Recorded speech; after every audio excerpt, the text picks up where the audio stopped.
Another of them, another of the adab, which is definitely relevant, very relevant to us in fact, they would never visit anybody or eat their food unless they knew that they were very particular about what is found in, he says, what is found among the people of their time, which means the food that's available. Very particular about the halal and haram of it. Very careful about that. ذو حرص على خميرة العجين. Very particular about this. The reason for this is that a lot of people, they find it embarrassing to find out or to be concerned about this. That's why I wrote an article about this, because this was a constant issue, especially in America, where the concept is that as long as it's from a Christian or Jew, it's halal. And then it doesn't even get that far. They just say because this is a supposedly, and it's not. And officially there's a difference between separation, complete separation of church and state in America. So you don't even know who's cutting your meat in the supermarkets. It could be an atheist, a Buddhist, a Hindu, it could be anybody for that matter. Right? In fact, how are they? Are they just killing it outright? Just shooting a bolt in the head or whatever the case is? But they just, because of this general idea, and they take a lot of the fatwas from scholars in other countries, especially Arab countries. And one thing you'll find in a lot of Muslim countries is that they think all of these countries are Christian countries. And so far from the truth is that fact. Yes, there's a lot of people who are nominally Christian, some practicing Christians, but a huge amount are just absolutely of no persuasion whatsoever. So you can't just go with that. Even among Muslims, if you find that somebody is not slaughtering properly, you wouldn't give them the benefit of the doubt. So why would you give non-Muslims the benefit of the doubt? Just because some place may look kosher, whereas there are, in America itself, there's over 20 organizations that certify kosher, and not even all Jews agree with all of them. Because I remember once, I purchased some yogurt, or saw some yogurt, and there was kosher gelatin. So for some reason, it wasn't the Ultra-Orthodox Union certified, it was some other organization. So I contacted the, or rather, it didn't say kosher gelatin, it said gelatin. So I contacted the company, Albertson's brand yogurt. And they said, oh, this is kosher. And so I said, so when she looked at it a bit more, she said, yeah, this is kosher, but it's made of pork. I said, how is that possible? He said, well, this particular kosher group, certifying group, they believe that it's only the flesh which is not kosher. The bones and the skin is kosher. Because gelatin is made of bones or skin. That's where they get it from. Right? Not from the flesh.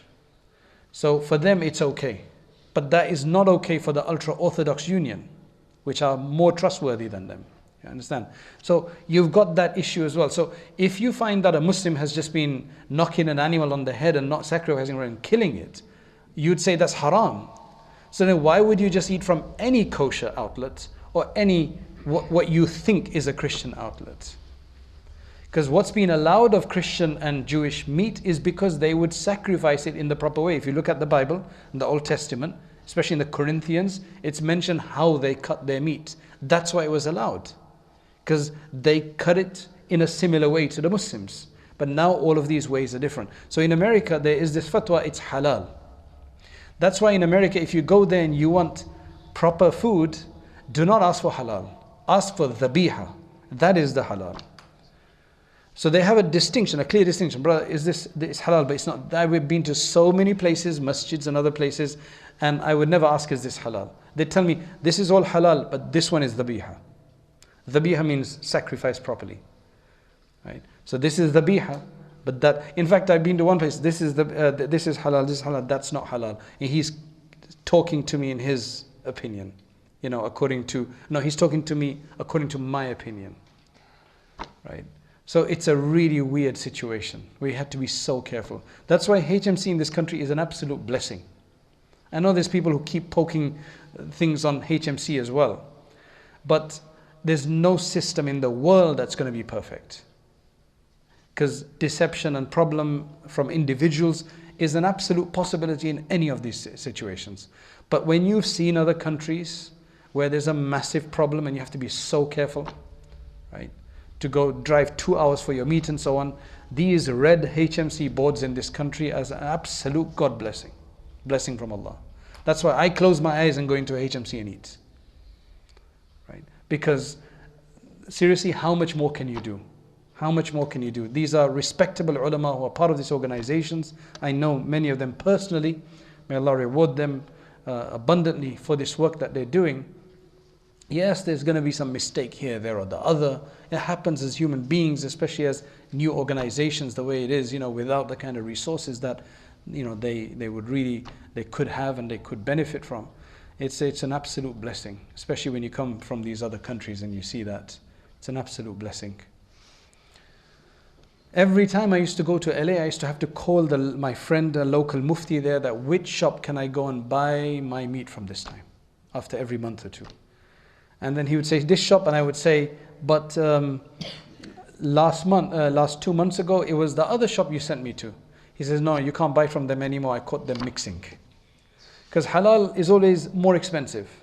So they buy some halal for a while, they give you some confidence that, and then after that they just start buying from elsewhere, and he caught them mixing. So it's just a massive problem. There's a lot of money to be made in meat, and people are going to make more money when they can. And sometimes it's not the shop owners, it's not really their fault, because they're told by the suppliers it's halal, 100% halal, and they don't know what's, but when you know the industry like I do, it is very difficult. That's why, alhamdulillah, I'm semi-vegetarian. I can go without meat, it's not an issue. When you get good meat, alhamdulillah, we'll eat it. But otherwise, be semi-vegetarian, alhamdulillah, like the Prophet ﷺ was anyway.